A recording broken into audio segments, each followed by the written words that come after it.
Hi friends, నేను మీ గోదావరి అమ్మాయి. అయితే ఈరోజు వచ్చేసరికి ఇంట్లో పిల్లలు ఉన్నారండి.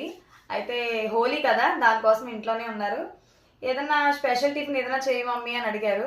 అందుకనే చెప్పేసి నేను రెగ్యులర్గా ఉండే ఇడ్లీ ఎందుకు అని చెప్పి రాగిపిండి ఇడ్లీ చేస్తున్నానండి. అది కొంచెం హెల్త్కి కూడా మంచిదే కదా, బెనిఫిట్స్ ఉంటాయని చెప్పి. అయితే దానికి కావాల్సిన పదార్థాలు ఏంటో ఇప్పుడు చూసేద్దాం. ఇడ్లీ పిండి అండి, రెగ్యులర్గా మనం తీసుకునే ఇడ్లీ పిండి ఇది. ఆ ఇడ్లీ పిండి 1 బౌల్. రాగి పిండి అండి, ముఖ్యంగా మనకు కావాల్సిన రాగి పిండి. గార్నిష్ కోసం కోకోనట్ ఆర్ క్యారెట్.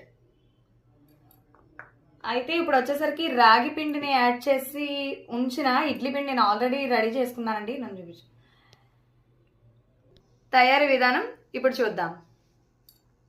ఇడ్లీలు తీసేటప్పుడు నీట్గా రావాలి కదా, దానికోసం నేను కొంచెం ఆయిల్ అప్లై చేస్తున్నానండి. కొంచెం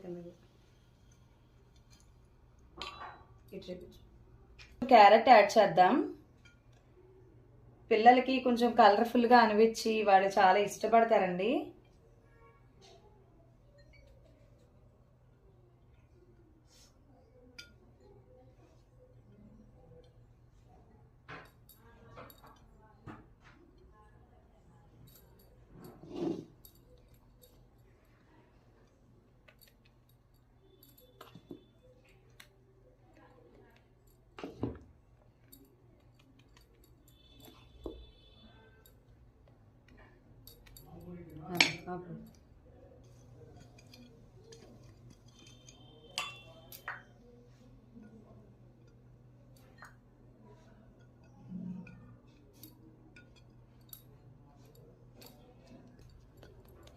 ఒకే పిండితో అంటే అందరూ ఇష్టపడరు కదండి, అందుకే ఇది మా అమ్మాయి కోసం అనమాట.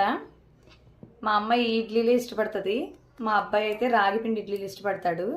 అందుకే ఇవి ఇంకొక ప్లేట్ వేస్తున్నాను. మనం ముందు ఇలా ఇడ్లీ ప్రిపేర్ చేసేసుకున్న తర్వాత ఒక 15 మినిట్స్ ఉంచుదామండి. ఒక 15 మినిట్స్ ఉంచుకుందామండి. ఆ తర్వాత మనకి ఇడ్లీ ప్రిపేర్ అయిపోద్ది.